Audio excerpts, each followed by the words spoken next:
Repentance is the pathway to renewal. John's entire message was about repentance, a radical reorientation of our lives toward God.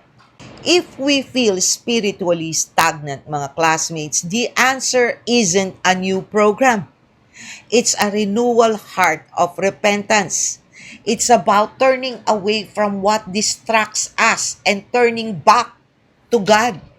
Mga classmates, as Romans 12 verse 2 states, "Do not conform to the pattern of this world, but be transformed by the renewing of your mind.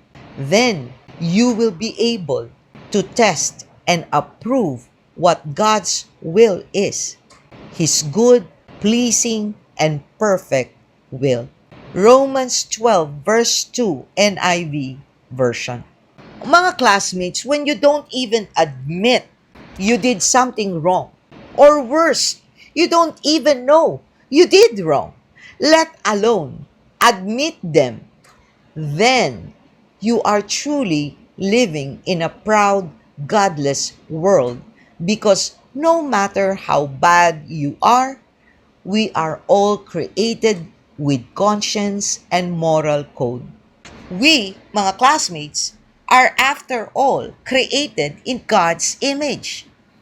Unfortunately, we can twist these things to conform with the world, with God's enemy, including our own flesh. So mga classmates, unless we humble ourselves to admit we are wrong and ask forgiveness, then there's truly no renewal in our lives, let alone have a relationship with our Lord. And if you want to know the 8 cultural lies we are all guilty one time or another that is used by God's enemies to deceive us, then check this video out. In fact, mga classmates, Luke teaches us that our ancestry can't save us.